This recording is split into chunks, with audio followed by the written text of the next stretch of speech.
Hey, salut les gens, salut tout le monde, c'est Laotetou, comment allez-vous? Écoutez, moi je vais super bien.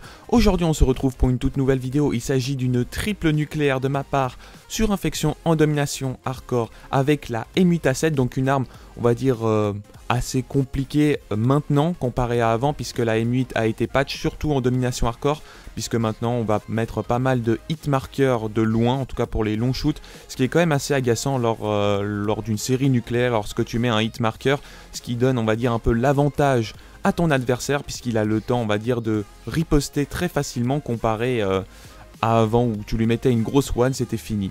Voilà, donc je vais tenter d'être upload par code QG, j'espère qu'ils vont upload, cela me fera extrêmement plaisir. Et aujourd'hui, je vais parler de la difficulté de sortir des gros gameplays, soit en groupe de 6 avec une arme très compliquée comme le couteau, ou sinon le sniper, etc. Ou sinon en groupe de 2 ou 3, sortir des triple nukes comme ce gameplay là avec la M8A7, une arme à rafale. Voilà, donc je pense que la difficulté d'une performance, je dis vraiment d'une performance dans le milieu du pump stomping, est de réaliser quelque chose qui n'a pas été encore vu, ou sinon assez compliqué. En l'occurrence, une triple nucléaire avec une arme à rafale est quand même assez compliqué à réaliser, puisqu'il ne faut pas rater son tir, son shoot, tout simplement sa rafale sur l'adversaire au corps à corps.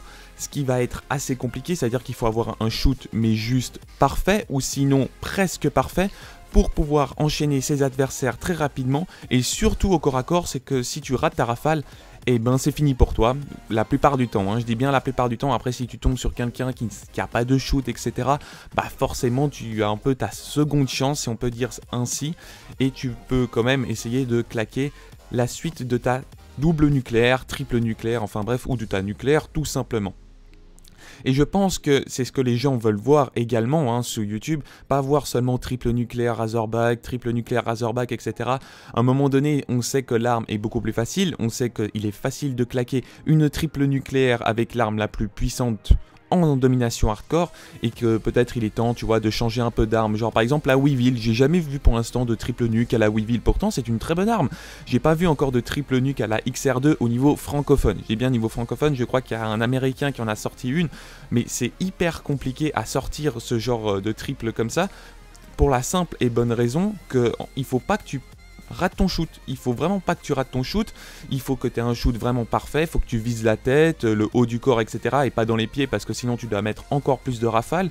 Voilà, il faut que tu sois capable d'enchaîner vraiment très intelligemment au niveau de ton shoot, avoir des super déplacements, ça aussi on va pas se le cacher, parce que si tu n'as pas de bons déplacements, surtout avec une arme à rafale, et ben tu vas avoir largement plus de peine à enchaîner tes adversaires et être capable finalement de claquer ta nucléaire, ou sinon ton hater. C'est vrai qu'après, dès que tu as un hater en domination hardcore, tu peux enchaîner très facilement tes adversaires, et c'est tout du brain en fait, c'est du brain, c'est comment tu vas enchaîner ton adversaire, comment il va bouger, penser à son prochain déplacement et tout, comment toi tu dois bouger par rapport à ton prochain déplacement. C'est-à-dire que si tu fais 5 ou 6 fois le déplacement à droite, bah l'autre il va pas être teubé, il va se dire attends, ça fait 3 fois qu'il va bouger à droite, et ben je vais bouger de nouveau à droite, je vais penser intelligemment. Et c'est ce qu'il faut faire en fait avec ce genre d'armes, les armes à rafale.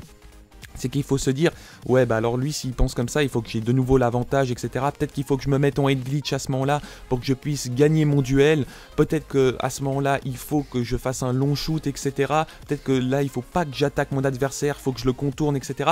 Il y a tellement de choses à prendre en considération pour claquer vraiment de gros carnages avec des armes à rafale. Ou sinon des performances tout court en fait, C'est le niveau du déplacement, savoir gérer le stress également, gérer le stress, parce que dès que tu as un kill, c'est vrai que ça m'est déjà arrivé à 1 ou 2 kills de ma double ou voire triple avec une arme à rafale, et ben si tu stresses et tu foires tes rafales, comme je vous ai dit avant, bah c'est hyper fatal, et tu te fais totalement déchirer, et finalement tu as un peu le seum, tu te dis oh zut, j'aurais pu faire mieux franchement, et etc. J'aurais pu vraiment canaliser mon stress, pouvoir le gérer mon adversaire et être capable finalement de claquer ce que je voulais, peut-être c'était pas forcément la nuque, mais débloquer je sais pas moi un vaisseau mère, ou sinon le hater sur le coup. Et c'est vrai que avec une arme à rafale, il faut vraiment être capable de gérer son shoot et ses déplacements. Voilà les gens, c'est la fin de cette vidéo, j'espère qu'elle vous aura plu. N'hésitez pas à mettre un max de likes, de commentaires et de partages. Je vais tenter d'être upload par code QG, merci d'avance s'il me upload. eux, à Tizo et à toute l'équipe, parce qu'on remercie pas assez l'équipe. Et n'hésitez pas à voir ma chaîne qui sera certainement dans la description. Et moi je vous dis à la prochaine. Ciao ciao tout le monde.